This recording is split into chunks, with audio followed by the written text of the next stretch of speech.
Welcome back everyone to the Get Ireland Walking podcast. Today I'm delighted to be joined by Ellie and Carl, who are also known as the Tough Souls. The Tough Souls project was Ellie and Carl's idea to walk all of the National Waymarked Trails in Ireland. 42 trails over 4,000 kilometres, and Ellie and Carl walked every single kilometre of it. But in doing so, they documented their journey through videos, through blogs and through other resources as well.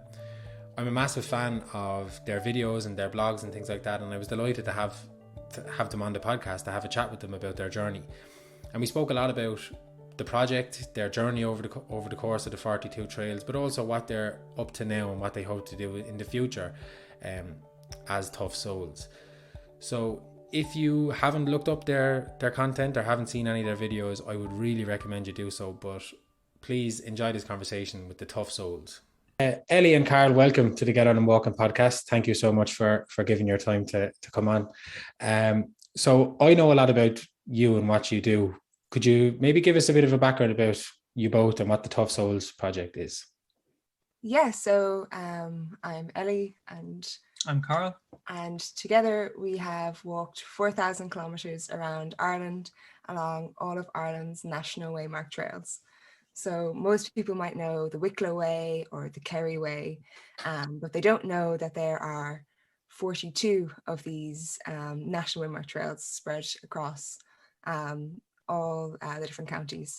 So in 2017, we handed back our apartment keys and hit the road walking. So it took us about 2.5 years. After assuming it would take us 6 months.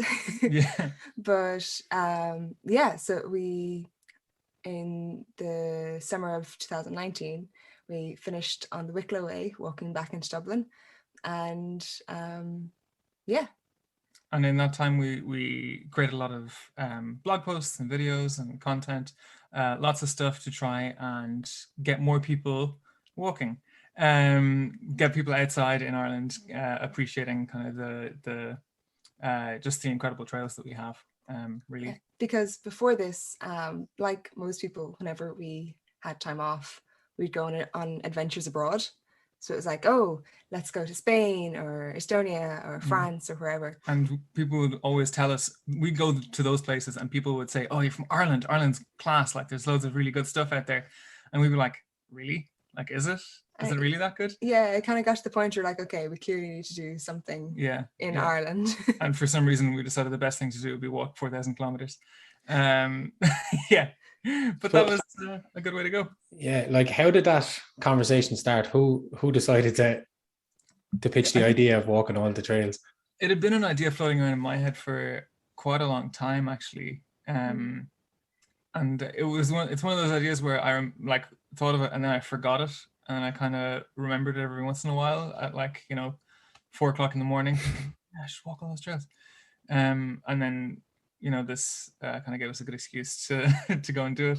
Yeah. So I think when you first had the idea, we had never done any long distance walking. Yeah. We were living in a tent in France actually at the time. Yeah. And then a couple of years later, we walked the Camino. Yeah. And then it was 2 years after that we actually set off. Yeah. But I think it was just sort of one of those moments where kind of we didn't have that much going on, so it was like now is the opportunity to go and walk these trails. Plus, we did only think it would take us 6 months. So what happened there? You handed in your apartment keys and said it was going to take 6 months. How did it take 2.5 years? Surprisingly hard to walk 30 kilometers a day every day.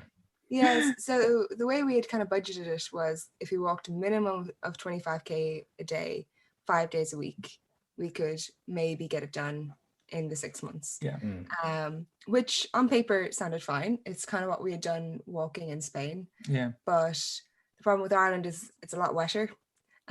So you kind of need time to dry off and recuperate. And in a way, like the project really changed as well. We didn't really budget for all of the times that we'd want to stop and film a beautiful area or talk to the camera about whatever, or just take some photos or have a pint when someone, we walked past on the very first trail, we walked past a guy's house. He invited us in for a cup of tea and he gave us an egg. and like that took 2 hours. And it's like, you know, taking that kind of time out, if you're really trying to like really go for it and do like 30 kilometers a day, 5 days a week, it's like, you know, you can't take that time. And we kind of decided it didn't make sense to try and rush it like that. If we were heading out to see Ireland, we might as well yeah, see as much of it as we could while we were walking. indeed, yeah. Plus, as far as we know, we're the first people to walk all these trails. So no matter no matter what our time was, we were still going to set the speed record. So we might as well set one that's easier for us to break in future. Fair enough. Yeah. It also happened that after the first 6 months of walking, I broke my foot. So a kind of a forced break was kind of inserted there, and it's like, well, if we're going to have to take a few months off for my foot to heal, like it was an added element of you don't need to rush, I guess. Yeah. And like when you look at the list of the trails, it seems that there's very few of them that are actually easy to get to, you know, the start and the finish. Like surely you must have spent some time planning, did you? Logistics is really the key to any kind of long distance hikes. And I think it's funny, like we weren't naive going into it, but we didn't know how difficult it was going to be to get to and from some of these places. So those 2 days a week we budgeted for like rest days would be fully consumed just getting to one trail. Because we didn't drive, neither of us drove. We were taking public transport to get everywhere. Yeah. And like, you know, that honestly, I think that was a really fun way to do it, because we had a lot of conversations with bus drivers who otherwise would just have like been driving the same regulars from 10A to 10B in Donegal. So we'd have people like drive us past their house and be like, there's my house and there's where Johnny lives. And we were like, this is great. I suppose that like, as you said, if you were rushing it and doing your 30 kilometers a day, 5 days a week, you don't have those experiences. Surely those conversations are probably a big part of the trails for you, are they? Yeah, completely. Like all that experience that's part of walking in, like part of that type of long distance endurance walking is, I think, really what makes it, you know. Especially because like it kind of felt cliched almost in a way, but that is really what Ireland is really nice for. Yeah, like, Ireland's class, Irish people are class. Like everyone was so nice all the time.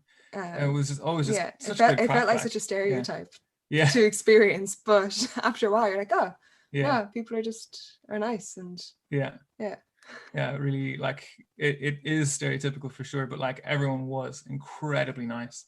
I don't think we had any bad experiences at all. That's very great. Having a guy hand us an egg was like, it completely set the tone. Yeah. An egg as well, like what a random thing to be handed. I know, yeah. The really weird thing is we've never found that egg. I have no idea where that is. I feel like in a couple of years we're gonna like uncover an old bag and it'll be like a radioactive egg or a chicken. Yeah. Can I ask about like your intentions, say, before you decided to walk all these trails? Like, was it to raise awareness about the trails? Were there personal goals involved?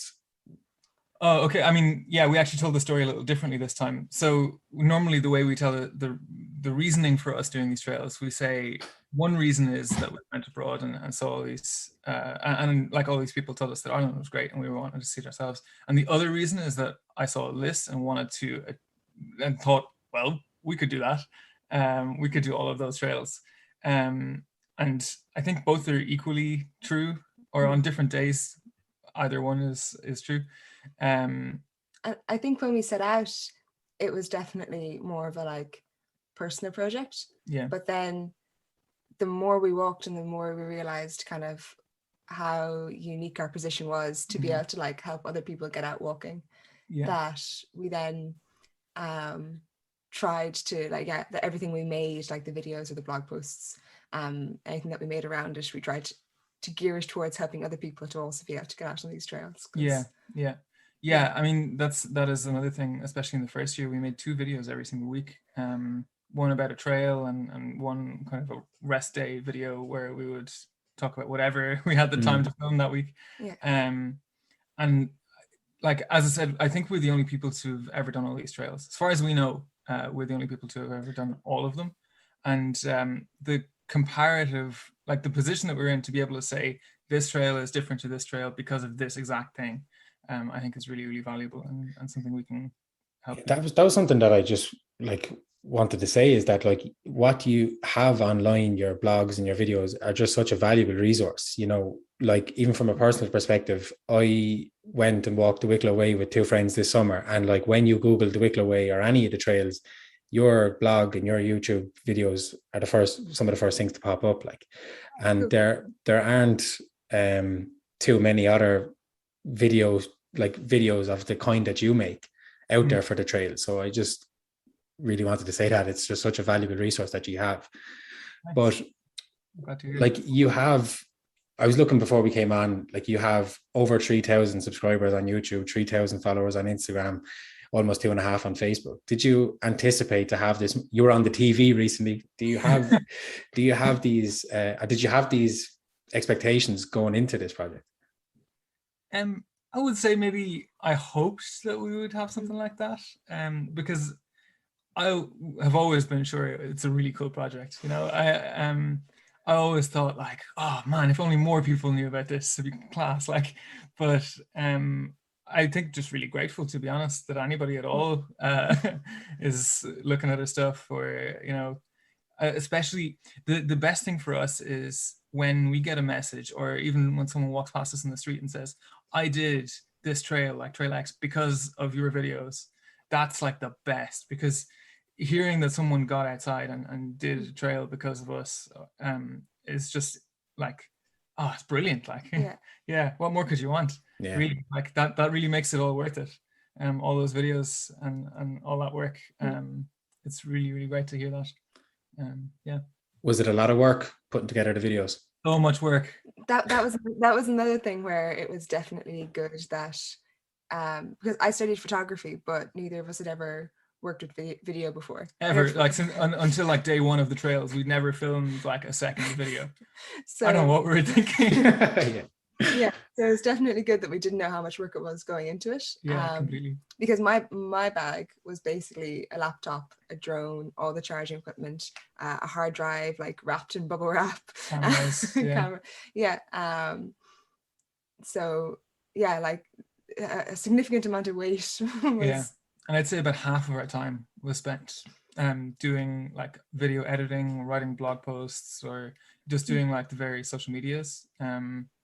Which, yeah, I mean, I look forward to doing all of the trails again in like 15 years and not having to do all of the filming. Basically, like it was great. I couldn't be happier that we did it. I think if I were to go back in time, I'm not sure I would be quite as gung-ho about it.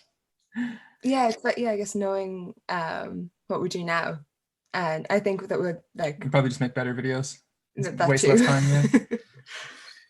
Because the quality of the videos that you have out there, and like I didn't know that you carried all the weight, the camera gear in your bag, but that explains it, because it's obviously not filmed from a mobile phone. Like they're great videos. What was it like being asked to be on the television? It was class. To be honest, we didn't believe it was actually happening until we were like driving in the gates of the studio, because we'd been asked to be on like the radio and stuff before, and those kind of things had fallen through. I feel like I think those things fall through more than you think they do. Yeah. So we were asked on the Friday night to be on Monday morning. Yeah, something like that. And we were like, okay, yeah. But we didn't even really tell our families until until we were driving down, basically. Yeah, until Sunday night. Yeah. Just in case it didn't happen. Yeah. Yeah, so it's kind of surreal. And it was really nice because it was filmed outdoors in this kind of gazebo like area. And it was really nice, and we chatted, and then our bit was finished, and they're like, okay, cool, well, you can just walk straight out to the car park. And we were like, oh, well, that was our car was like 5 meters away, basically, next to where we were filming this whole time. Yeah, so it really was kind of like the 5 minutes of fame feeling. Yeah. But it was really cool to get to like hopefully share it with more people. Yeah, we got the odd email after that saying, oh, I'll have to go check out the Sleep Bloom Away, which I thought was really cool. Again, like it's just another one of those things, getting more people outside. I was kind of thinking after, was it something to do with COVID and the massive increase in the amount of people who are interested in walking at the moment, and like, have you noticed a spike in your emails that you're getting or comments? Or Yeah, all of our stats have been really high, especially last year. They were really, really high. A lot of people thinking they'd want to go find out what the nearest trail is or whatever. And the thing is that last year, we didn't get to do many new hikes. Like we kept making videos, kind of more like information-based style videos. So if people went to go do a trail, it was kind of everything they needed to know in 3 minutes. But yeah, we didn't get to go out and do a huge amount of hiking ourselves last year. Practically none, to be honest. Yeah, and yet we still saw a lot of growth. And I think last year was the highest rate of like everybody exercising in Ireland in one form or another, and walking being really, really, really high. Yeah, I mean, definitely, right? I'm sure you've seen this too, or you've heard of, like, people, so many more people value going for walks now than they did in 2018 or 2019. Like, time has no meaning anymore. Yeah, so many people value it more now, I think, and like I think we really see that reflected in the stats. And actually, I hadn't thought about this until now, but I think when we explain the project to people now, they get it quicker. That's actually very true. Or we don't get as weird a look. Yeah, certainly in the first, well, maybe we've gotten better at explaining it, but certainly in the first year or two, we explain the project to people, and people would be like, "What the hell are you talking about?" Yeah, like why are you walking? is that like the Wild Atlantic Way or something that you're walking? And yeah, I think people get it a bit better now. Yeah. Because a lot of it, like going for a walk for a week and living in a tent for a week or whatever, is some people's just worst nightmare. And I completely understand why get these weird looks. Can I ask about the trails? Like you said, you've been walking in France, and you both have more walking experience than a lot of people. And like, I mean that in every sense, you know what to bring, what to do, but also where you've been. Where do the Irish trails sit in comparison to these other trails you've walked? I'll be honest, we haven't walked that many other trails in Europe, really. Like, we did the Camino, and that's about the extent of it. We've done some day hiking, but yeah, a little bit of smaller stuff, but most of our experience is in Ireland. I think though, when comparing Irish trails to things like the Camino or even things we see about trails in the US or the GRs, Irish trails are still very young comparatively. So I think there's amazing potential there, and some of them are getting towards the level of these kind of international trails. But there is still a little bit to go, which is totally fine because they are significantly younger than any of these, even than the trails in the UK. Yeah. And there's also there's other difficulties with Irish trails in terms of land access and just general infrastructure that kind of makes it more complicated to kind of bring them up to a high standard. So it is incredible that they're at the standard that they're at. Yeah. And that's there's so many trails, like that there's 4,000 kilometers worth of trails in Ireland is unbelievable, given that all of them have to go through private land. And all of them have to, like, I know that you had the recreation officer for Wicklow on for your podcast, and like half of her job is appeasing different landowners for trails. It must be it is an incredible masterpiece to have this many trails going in Ireland. And even since we finished walking, at least 2, if not 3 trails have been opened. Yeah. So we have a couple to catch up on. Even a few more. What have your experiences with landowners been over the course of the couple of years you've been walking? Overwhelmingly positive. As I said, I don't think we had a single bad experience, really.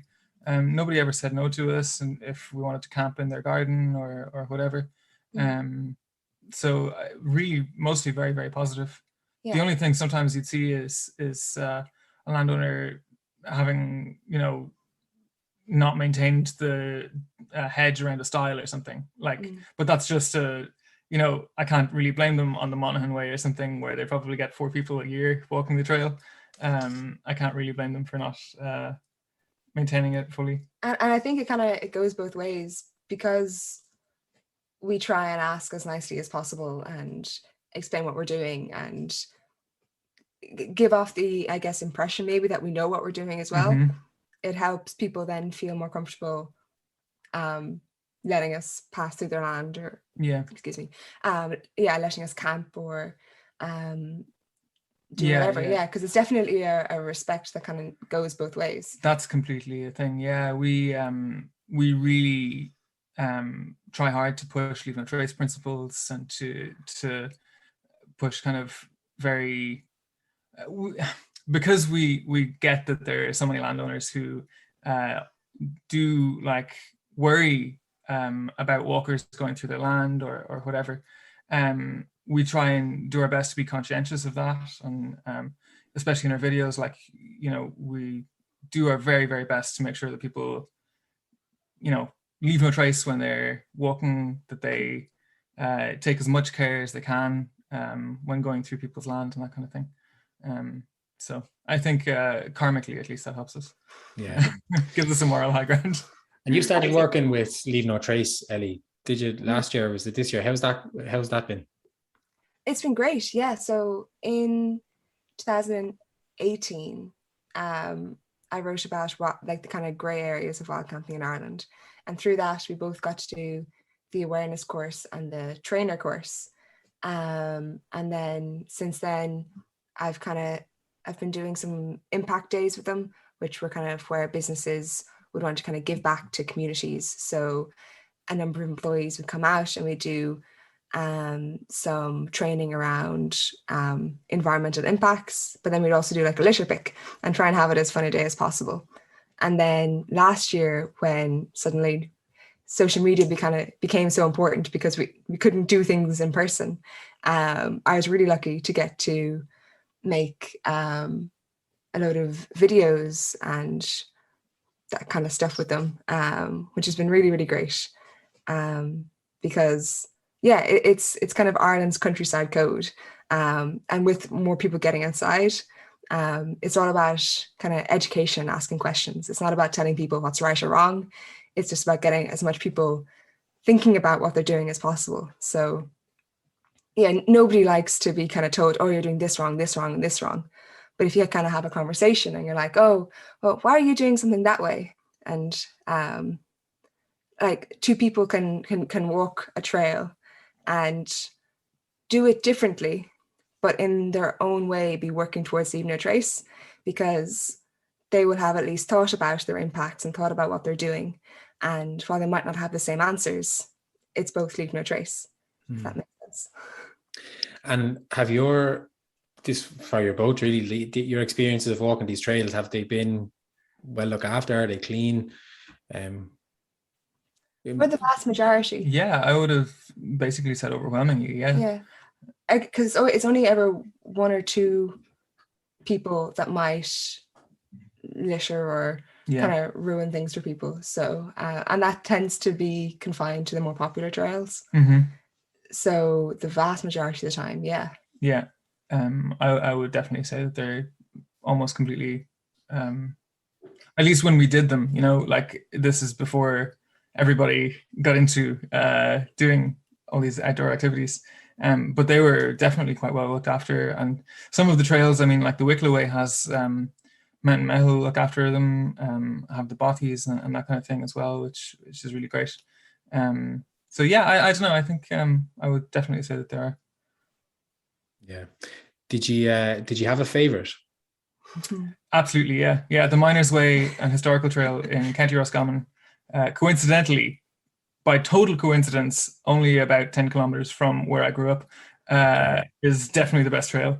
I know it's actually quite hard because when people ask us, like, what's the best one, that's very subjective and very much depends on what it is that you are looking for, right? Mm-hmm. Like, if you want like a really serious hike, you know, going to the Barrow Way, or if you want like something you can do over a bank holiday weekend, like the Loch Derg Way or the Slieve Bloom Way, if you want like a nice, beautiful but approachable hike, like the Barrow Way is fantastic.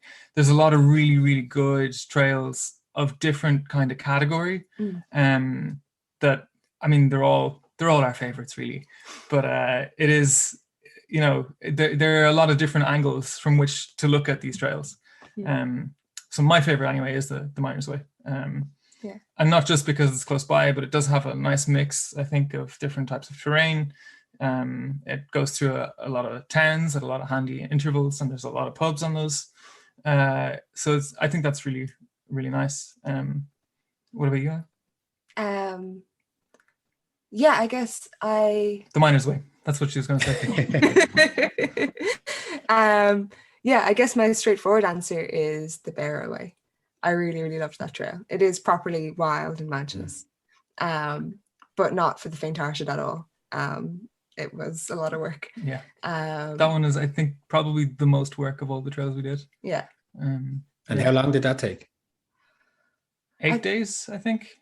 Yeah. It was the second last trail we did, and we were mildly in a rush because we told people that we were going to finish on a specific date, and that was a poor decision.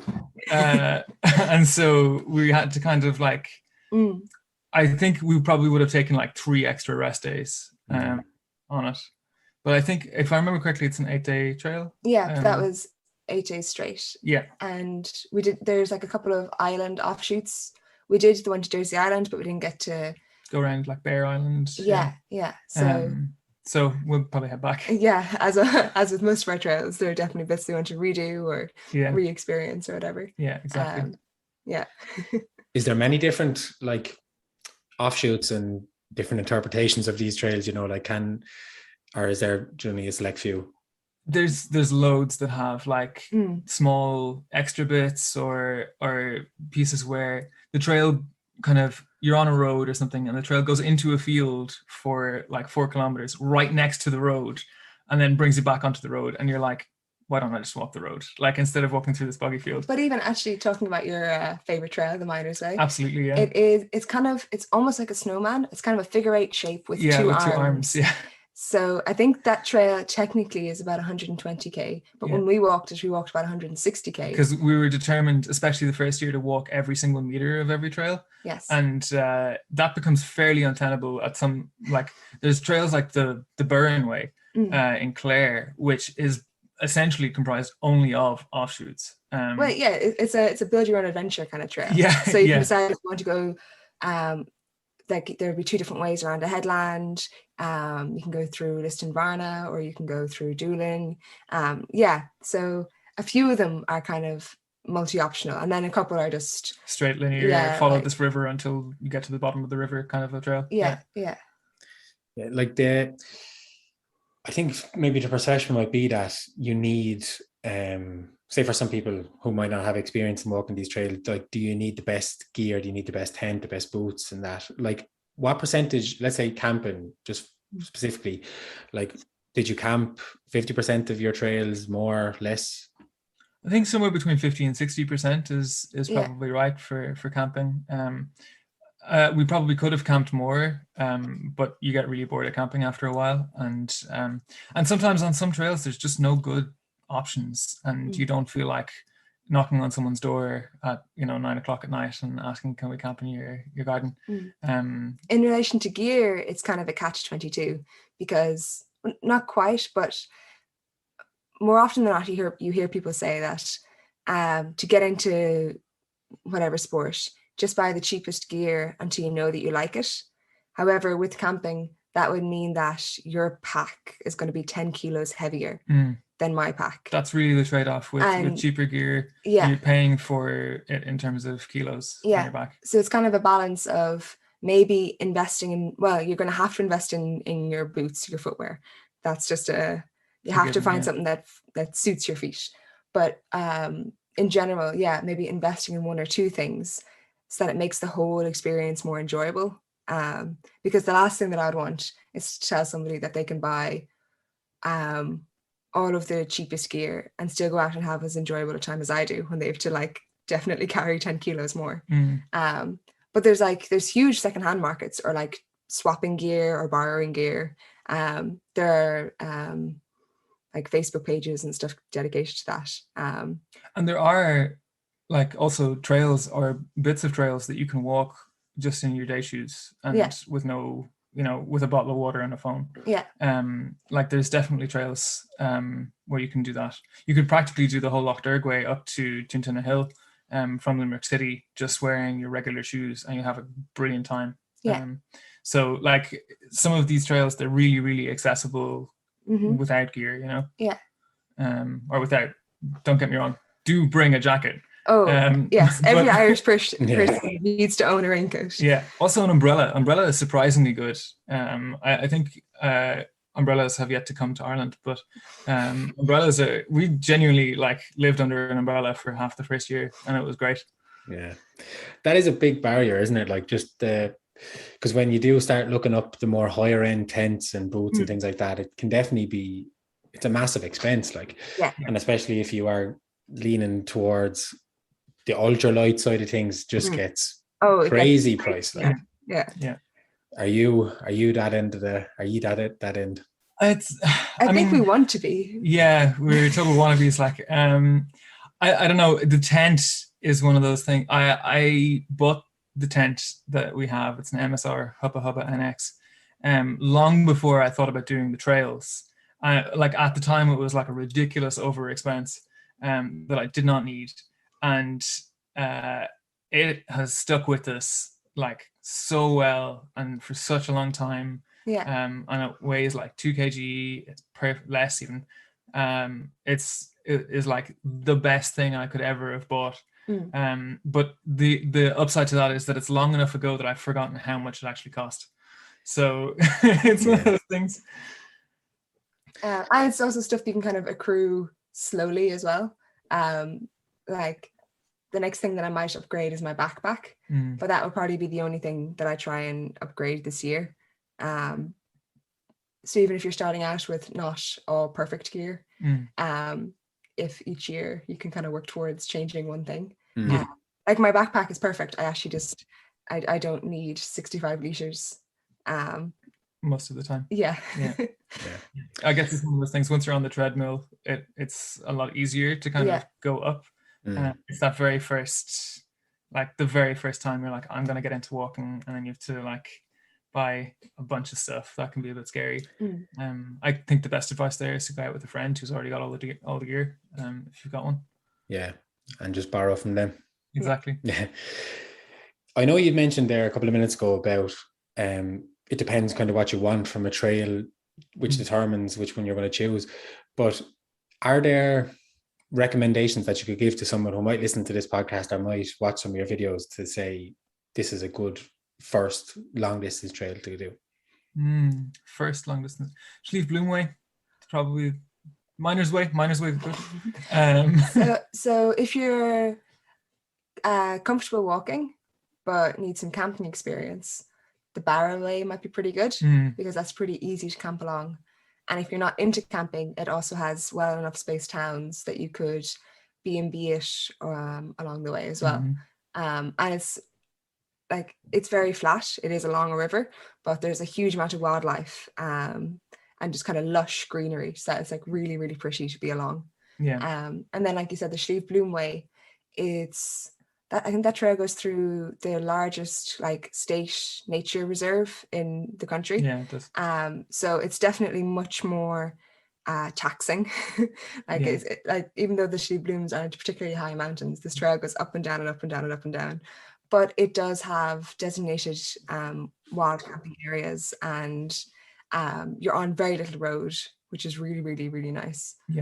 The Slieve Bloom Way is the one that I think we blanket recommend to people. And if you're just kind of looking to kind of do some day hikes first, the Slieve Blooms have like several different kind of trailhead starting points, and at those different starting points they have looped walks. So if you're like, okay, I think I might want to do this trail, you can go out and do a couple of the looped walks in the area and see if it's kind of what you're looking for. Or if you're just looking for some nice day hikes. The Dublin Mountains Way is also quite a nice trail. If you're in Dublin, it's just get the bus to Shankill and walk from Shankill to Tala. It's 56 kilometers. It is. Okay. And maybe 60. How long is it? It's high 40s. Okay, well, there you go. It's apparently in the high 40 kilometer range. But yeah, you can get if you do get the bus to Shankill, and if you don't like public transport it, you can get another bus, the Enniskerry bus. Yeah, from the Scalp back in, and you can split it into 2 days. It's quite a good trail. There's a lot of variety in terms of what you're going to see there. The only thing is it can be a little busy. That's the only downside. But Yeah. for a lot of people, that's not actually a huge deal. So it was gas. Like when we walked on the Wicklow Way in June, we met barely anybody. We did it the same way that you did, from south to north, but we met barely anybody up until Glendalough, and then it was just crazy after that. But what was it like to finish? What was it like to finish the project in Marley Park? It's very strange. Yeah, it was really weird. You totally get this like adventure come down after. Post-trail blues, or something, exactly. they call it. Yeah. But it was also a little bit of a relief, because like we were in our third summer of walking, and at that point you want to finish just to prove that you can actually do the thing that you set out to do. I think there was definitely a bit of relief, as well as kind of excitement at finishing, and then afterwards the kind of like, oh well, this thing has been my life for 3 years. We were actually given a waymarker, one of the little yellow man. We call him Elvis, and that's his name. So every time I listen to this podcast from now on, I want to hear you call him Elvis. But we were given one of the waymarkers actually as like our trophy for finishing the trails, which is really great. That still, actually, if I think about it too hard, it brings a tear to my eye for some reason. Something about that particular, like getting a waymarker after doing all this walking was such a great thing. It's class, because like you've been following Elvis for how long? For 2.5 years. No, that's a nice thing to get. So what's next for Tough Souls then?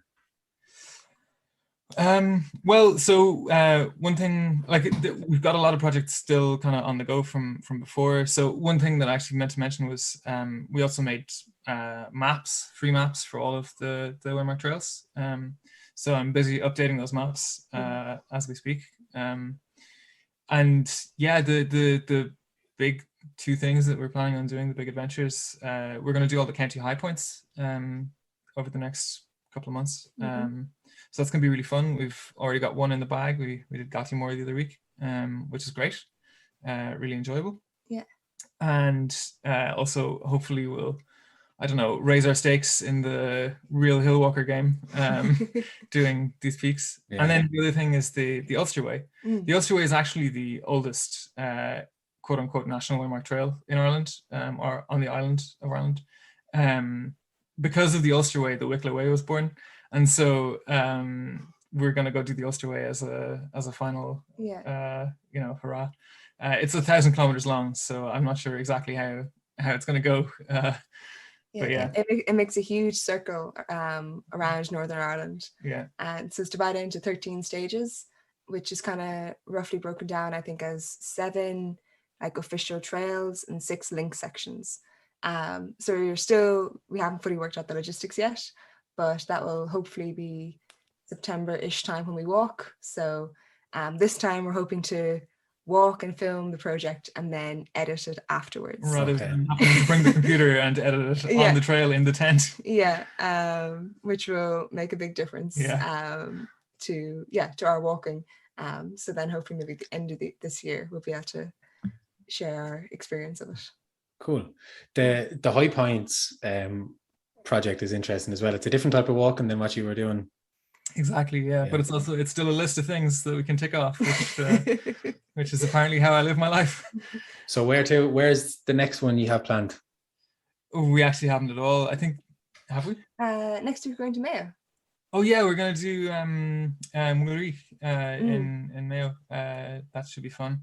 We might do South Sagart before then. We live in Roscommon at the moment, and that's the nearest one, so we may just tick that one off while I get the chance. It's also only 400 meters, so it is by far the easiest peak to get. It's kind of funny. We did Galtymore because it was it's near my home place, and we were traveling down there, and I was like, oh, we should just go do this one like while we're on the way. We weren't even sure if we were going to film it, just kind of like a trial run. And then afterwards it was like, oh, that's actually the 4th highest one that we have to do. So there's going to be a lot of variety. I think there's going to be some really, really fun, like actual kind of hills and mountains. And then I think there are going to be a couple that are kind of more funny almost as you Yeah. kind of wander across a hill trying to find what the actual highest point is. yeah so it's But kind of I great. think it's also going to be a really fun project because, again, sort of like doing any of the trails, doing any of the high points is fairly accessible to the average person. And I think another thing where we'll be able to try and like excite people about going out, and going outside and doing a new cool thing. Yeah. At least I hope so. I know, that's so interesting. And are you taking public transport to all these too, or I know, finally got a driver's license. Brilliant. Yeah. I suppose that is the issue, isn't it? It's a lot of the trail heads anyway are just so inaccessible. Yeah. By public transport anyway. By public transport for sure, yeah. Local link buses are class though. They're genuinely like completely unsung heroes of Irish hiking. Yeah, but I mean they do their best to bring them to bigger towns or through bigger towns. But it's definitely can genuinely be quite hard to get to some of those places. There's 5 trails in Donegal, and all of those were so hard to get to. Like a bus that would run every second Tuesday or something. Yeah, and the pity about it is that they're all fantastic trails. They were like some of the best ones, and it's just tough to actually make it there.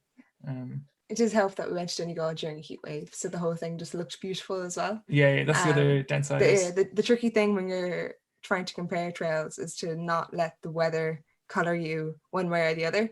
Like if it lashes rain for a whole trail, just still try and be objective as to whether or not it was good, apart from the fact that you're soaking wet. Yeah. That's hard though. That's hard to do sometimes. Yeah, it completely is. Yeah, we only once I think did we like cut our losses in bad weather and bail on a trail to come back to it. Yeah.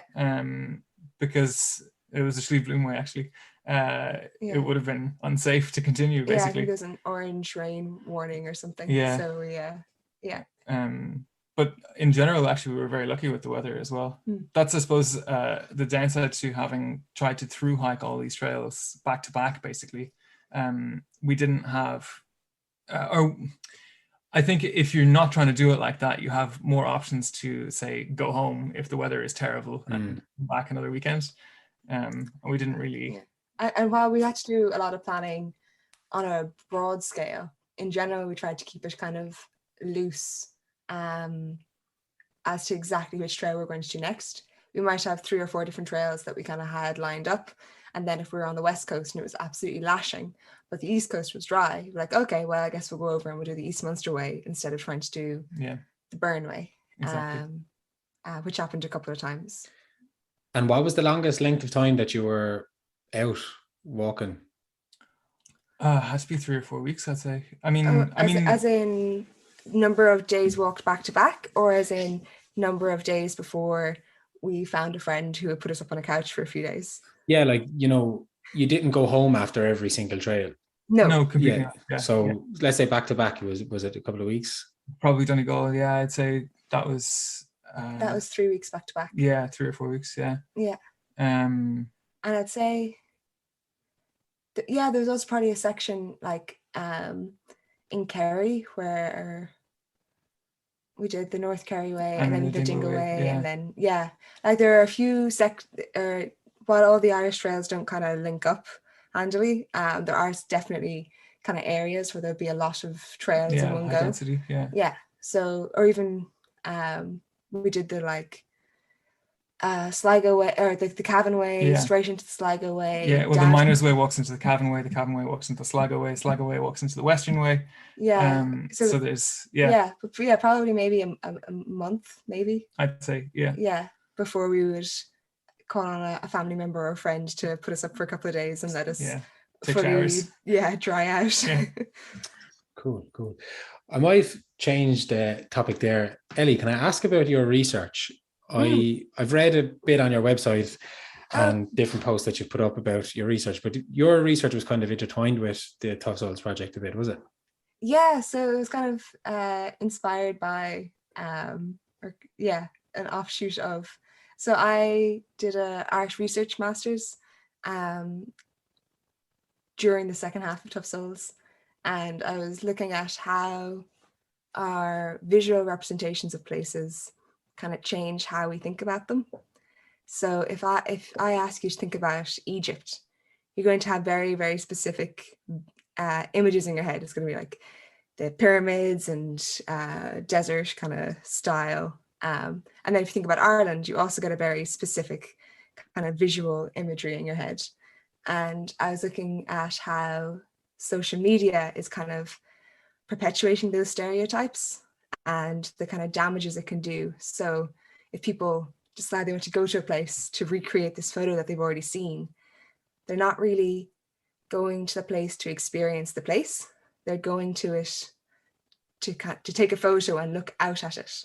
And there's this kind of visual detachment. So that's where my research kind of started, and it's kind of spiraled or meandered down different offshoots. So I recently wrote a paper looking at how artists could incorporate leave no trace as part of their methods or methodologies. And yeah, so that's kind of the other side of my life. And you're finished now? Yes, yeah. I'm still technically awaiting my results, but I'm finished. Brilliant. Congratulations. No, I find it really fascinating to read, like, you know, the type of work that you write and things like that, because say I'm doing a PhD at the moment, and like about walking, but walking is a lot of the time the outcome of a lot of the papers that I'm reading. You know, how do we increase the amount of minutes people walk? How do we increase the amount of times people go for a walk? But like, walking seems to be the method that you use, and a lot of the papers in your area use. I find that so interesting. Yeah, and I think there's a little bit of a like disconnect isn't the right word, but there are people who consider themselves walking artists, and walking is the method or the artistic practice part of their research or practice. And then there's kind of the whole other outdoor sphere, and I don't feel like they cross over as regularly as they should. Yeah, so it's been kind of interesting. I can find like the works of like Rebecca Solnit and Tim Ingold really reflect on that, walking as your method, as the way that when you're kind of walking at a certain speed, you're also kind of thinking slow, and how that lets you work through ideas and problems, which I found really, really fascinating. But then there's the kind of more like tourism and recreation focused, where it's like, more about getting people outdoors, what kind of trails people like. Yeah, I don't know, there's a couple of different sides, I think. So were you like taking note of, did you have like, were you writing papers as you were going along, or were you writing as you were going along? No. No, so I kind of, I definitely have a bit of a stationary addiction, as Carl can attest to. Stationary as in pens, not as in standing still. I just feel like that needs to be said. Oh, yes, that's what I meant.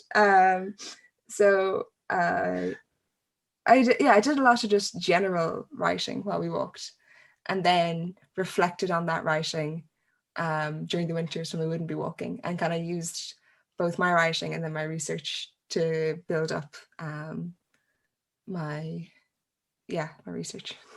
You had plenty of proofreading to do, Carl, did you? I absolutely did, yeah. I had an awful lot of listening to ideas I don't understand to do as well. Brilliant. Are there any ideas in your head about going walking abroad again? I mean, we've always kind of been intending to do like the Camino again, or go to the UK and do all of the what are they called there? The national trails? Yeah. Or anything like that, really. They're the GRs. The GRs. Oh my God, I've been trying to convince Ellie to let me do all of the GRs. So what are they? They're massive. The Grand Route. They're unbelievable. It's like, I don't know, I forget, 14,000 kilometers total or something. So obviously we can't walk. Yes, they're these kind of pan-European walking routes, basically. So sometimes the Camino is actually one of them, if I remember correctly, or at least walking into the Camino. It connects onto, yeah. Sometimes if you're walking around in Europe, you might see a red and white mark on the wall, that's a waymarker for a GR. And yeah, there's 20 of those. There's loads of them, Yeah. and they go like all over Europe. Yeah, And there's one that goes around Corsica that looks amazing. yeah, the GR20, isn't it? I think so. Yeah. Yeah, geez, I really want to do them all, but I'll never get to. I don't think it's just it's too big of a. So yeah, there are project. the GRs, and then there are the E routes, which I think are just the European. Yeah, routes. the E routes are huge. We have two of them actually in Ireland, or going through Ireland. So for instance, you can walk the E8 route from West Cork all the way to Istanbul. So that would walk through kind of what trail does that start on? The Barroway, right? Yeah. The Barroway and up, and it does kind of like it goes across Ireland basically, Yeah. and leads into the Wicklow Way, and then across into the UK, and then into France, and just all the way down through Europe into Istanbul. And there's another one that goes up to the Nordic countries, right? Yeah. I've forgotten which one that is. Through the north, yeah. Yeah. So those are also absolutely enormous, and I think there would be like ridiculous amounts of logistics to be done to do those trails. Yeah, But, like there's a couple of like mini documentaries and things on YouTube that for like, you know, some of the bigger ones in America, that like just the idea of having to organize what food you want and send it forward and everything, it just sounds like a logistical nightmare.